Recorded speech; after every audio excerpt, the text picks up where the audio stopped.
Den her video er omkring 20 spørgsmål til mig.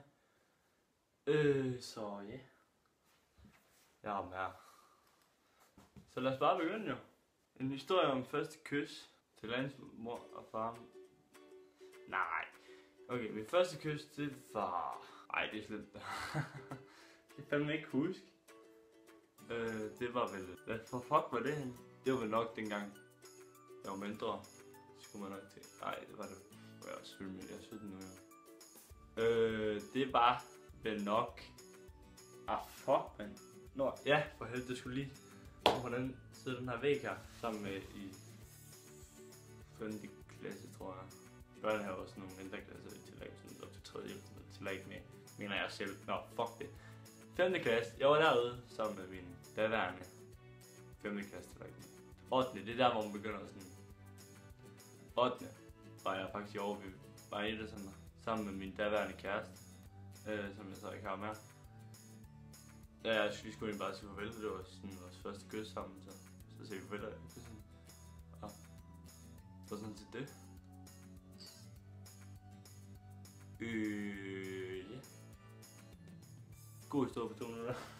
Den største beslutning, jeg nogensinde har skulle tage, det var vel nok, om jeg skulle... Det er nok den her for nylig faktisk, fordi mine forældre har spurgt, om vi skulle flytte til Vejle. Fordi de vil gerne prøve noget nyt. Og det siger jeg så nej til. Og så... Ja, det er vel den første, der har været. Så bestemmer om jeg skal flytte, eller om jeg skal flytte, det var nok den skader, jeg har haft. Jeg har haft en fod på gymnastik af, som var en forskubbet knogle og 2 ledbånd.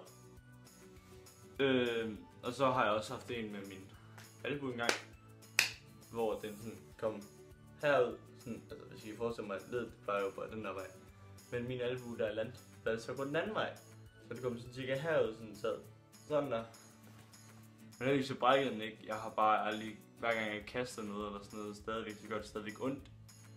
Det er jo bare godt, når man også laver gymnastik jo. Mange mennesker jeg stoler på. Og hvem? Jeg stoler faktisk ikke på så mange mennesker, for at være ærlig.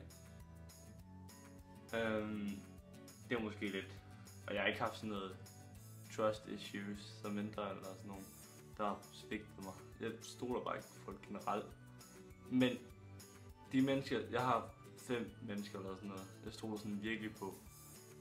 Og jeg har ikke lyst til at sige, hvem det er. Fordi det er sådan, jeg tror, når man kommer videre, så er det meget sådan, at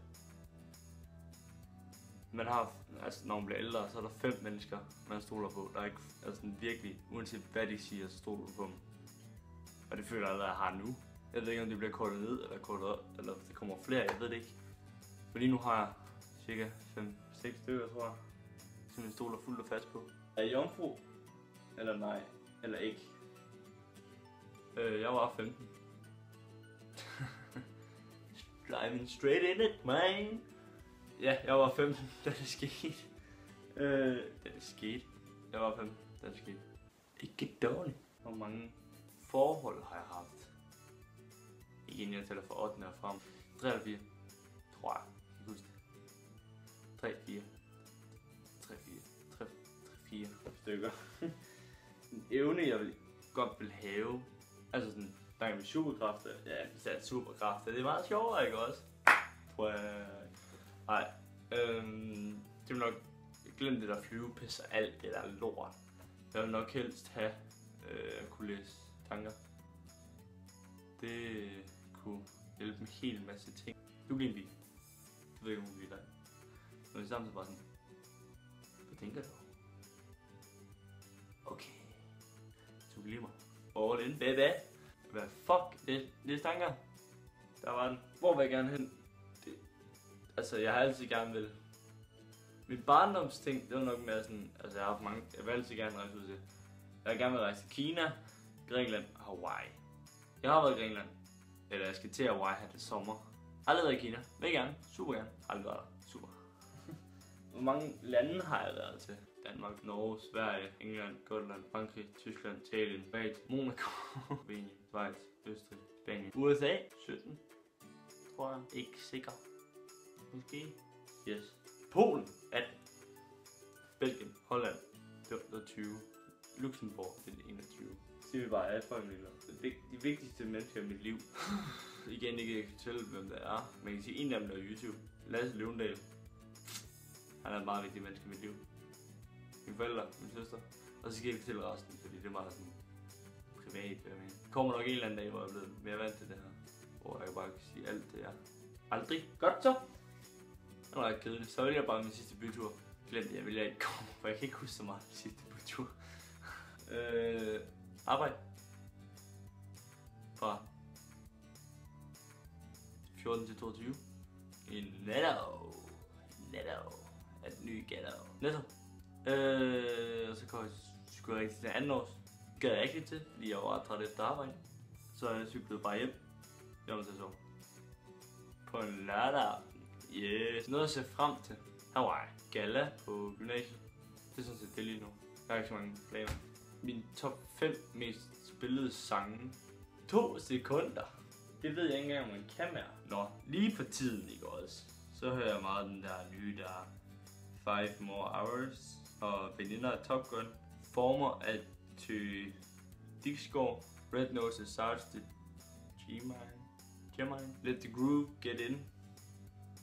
Justin Timberlake. Det er sådan dem, jeg hører lige nu. Hvad er på lige nu? Der er en kat, turtleneck og et par bukser. Og så selvfølgelig en strømper. Yes. Sidste person, jeg havde en værdifuld, eller sådan betydningsfuld samtale med. Jeppe Lykke Hofbæk. Nej, det er nok mere Lasse Løvendal. Fordi, ja, det er Lasse Løvendal. Okay, sidste gang jeg græd, og hvorfor? Det var der, mine forældre sagde, at de skulle skilles. Men de er så sammen igen, så...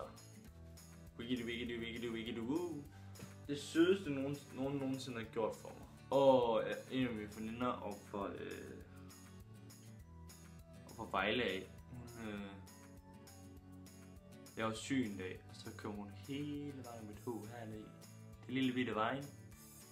/ Askov. Med noget namnkære, som så vi lavede ind i huset, og lidt af hvert der. Noget jeg er bange for. Edderkopper er fucking klamme. For det første, at jeg bliver sådan efterladt helt selv, uden nogen kontakt med nogen eller noget. Den værste ting, jeg nogensinde har gjort, mens jeg var fuld. Sagt nej til en trekant. Det er nok ikke det. Kysset en af mine venners kæreste er nok det værste, jeg nogensinde har gjort, mens jeg var fuld. Tillid. Ikke godt. Yay! Styr på positive ting. Det ved jeg ikke, hvad jeg skulle være. Vi ses. Hej. Oj, fuck.